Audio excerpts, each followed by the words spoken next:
Kapag tayo ay tiyak sa ating pananampalataya, kaya nating harapin kahit anong problemang pagdaanan natin na kumakapit pa rin sa Diyos at hindi bumibitaw sa Kanya.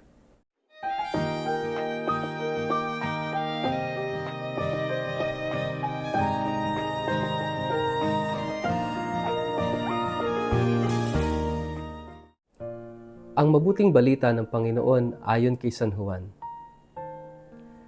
Lumingon si Pedro at nakita niyang sumusunod ang alagad na minamahal ni Jesus. Ang siyang humilig sa dibdib ni Jesus nang sila'y naghahapunan at nagtanong, "Panginoon, sino po ang magkakanulo sa inyo?"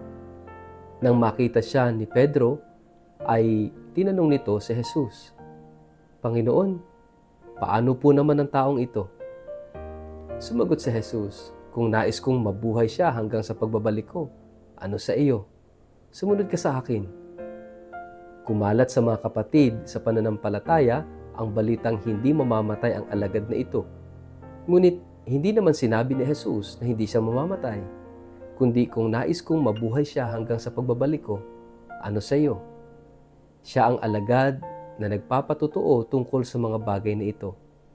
Siya rin ang sumulat ng mga ito at alam naming totoo ang kanyang pahayag. At marami pang ginawa sa Jesus na kung isusulat lahat, sa palagay ko'y hindi magkakasya kahit sa buong daigdig ang mga aklat na maisusulat. Ang mabuting balita ng Panginoon. Light your way, word of the day, hear what God has to say. Mapagpalang araw po sa inyong lahat. Kumusta po kayo? Ang atin pong word of the day ay intentional. Bago po tayo magpalalim sa atin pong reflection ngayong araw na ito, kayo po'y muli kong inaanyayahan na huwag kakalimutan na mag-like, follow at subscribe sa atin pong Facebook page at YouTube channel na Word of the Day. Ganon din po, paki-share ang videong ito sa inyong kapamilya, kamag-anak, kaibigan, mga kakilala sa social media, para po sama-sama tayo sa pagiging media evangelizers at online missionaries na nagpapalaganap ng salita ng Diyos sa mundo ng social media. At kung kayo po'y nakikinig o nanonood ng Word of the Day sa pamamagitan ng Radyo Maria Philippines, mapagpalang pakikinig po sa inyong lahat. Mga kapatid, ikaw ba ay isang intentional Catholic? Ano bang ibig sabihin ng intentional Catholic?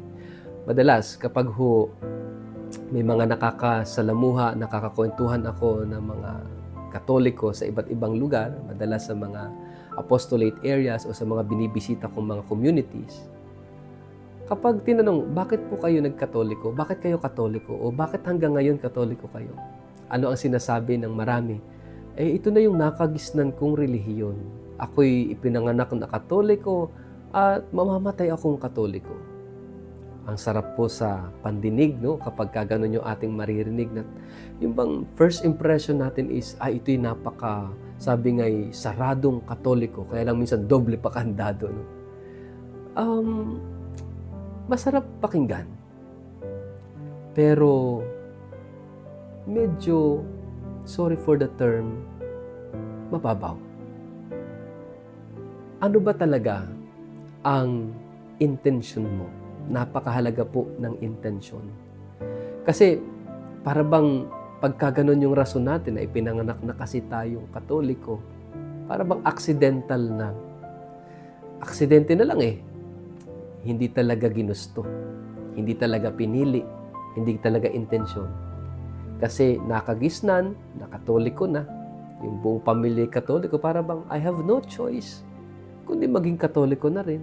Or else baka ako'y maging kakaiba sa pamilya o kay kamuhian ng pamilya, pagtawanan o i-judge ng pamilya. Pwedeng ganun Mas magandang marinig, sana, ay dahil ito'y pinili, ginusto, at intention mong maging talagang Katoliko. This is what we call now na kumakalat at sumisikat, especially sa ibang bansa, yung tinatawag na intentional Catholics. Yung kasi intention mo, yung bang dahil intention mo, may intention ka talagang maging Katoliko, maging Kristiyano, yung bang pag-aaralan mo, no? Pag-aaralan mo yung yung pananampalatayang Katoliko, yung talagang magsasaliksik ka para ikaw maging convinced, no? Na talagang alam mo yung sinasampalatayanan mo. Kaya na lang maraming mga Katoliko, tanong mo, bakit Katoliko ni hindi maipaliwanag yung pananampalataya? Bakit nagsa-sign of the cross?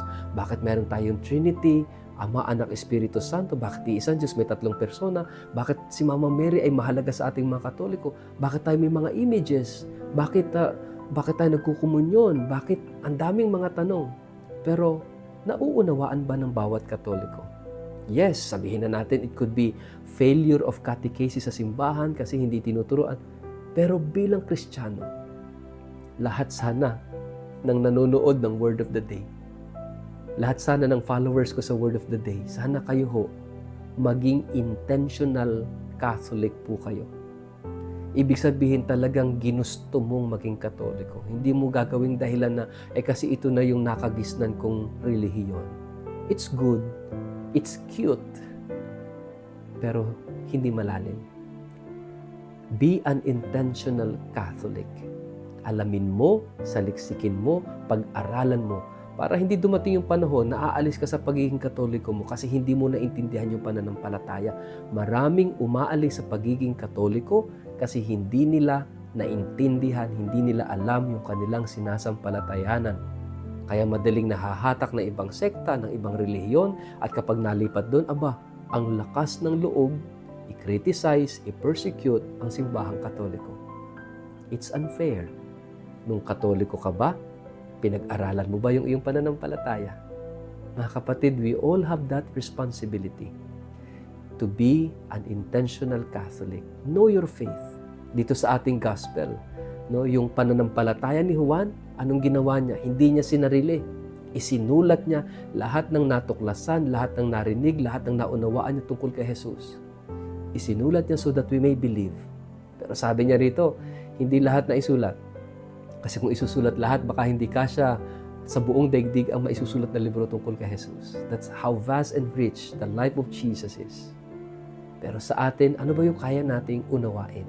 Mga kapatid, hindi natin maunawaan lahat. Pero napakahalaga that yung essentials of the faith ay naunawaan natin. Be an intentional Catholic, not only an accidental Catholic.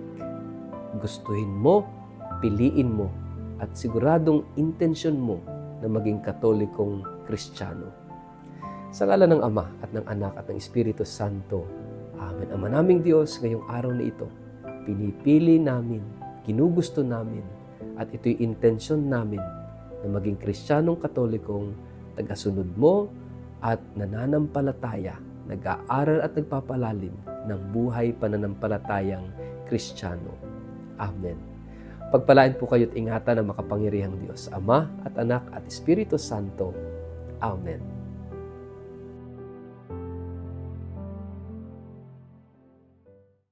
Sa lahat po ng aking mga followers sa Word of the Day, ang atin pong simbahan ay magdiriwang ng taon ng Hubileo sa susunod na taon, 2025, na tatawaging Jubilee of Hope. At bilang paghahanda po dito, ako po ay nagtakda ng isang espesyal na pilgrimage sa taong ito, mula ika-10 hanggang ika-24 ng Oktubre. Maliban sa pagbisita sa mga kilalang syudad sa Europa tulad ng Paris at Lyon sa bansang France, sa Rome, Milan, sa Venice, sa Florence, Pisa at Assisi sa bansang Italia, ang pilgrimage na ito ay may natatanging katangian. Bibisitahin po natin ang ilang mga Marian shrines tulad ng Our Lady of Miraculous Medal at ang Our Lady of La Salette sa France. Gayun din, ang Holy Face of Jesus of Manopello at ang Eucharistic Miracle sa Lanciano, Italy ay atin ring mabibisita. Hindi lang po iyon, magkakaroon din po tayo ng pagkakataong makita ang mga incorrupt bodies ng mga santo tulad ni na Saint Padre Pio, Saint Catherine Labouré, Saint Vincent de Paul, Saint Bernadette Soubirous, Saint John Vianney, Saint John Bosco, Saint Clare of Assisi, Saint Lucy, at marami pang iba. Magkakaroon din tayo ng pagkakataong mabisita ang 4 na basilika sa Roma at ang ilang mga historical at itinuturing na wonders of the world tulad ng Eiffel Tower, Leaning Tower of Pisa, ang Colosseum at marami pang iba. Kung kayo po ay interesadong makasama ako sa espesyal na pilgrimage na ito, maaari po kayong tumawag o mag-text o mag-email sa mga sumusunod na contact details na nakikita nyo sa screen. First come, first serve basis lamang po ito. Kaya kung kayo interesado, huwag kayong mag-atubiling mag-contact sa amin. Maraming salamat po.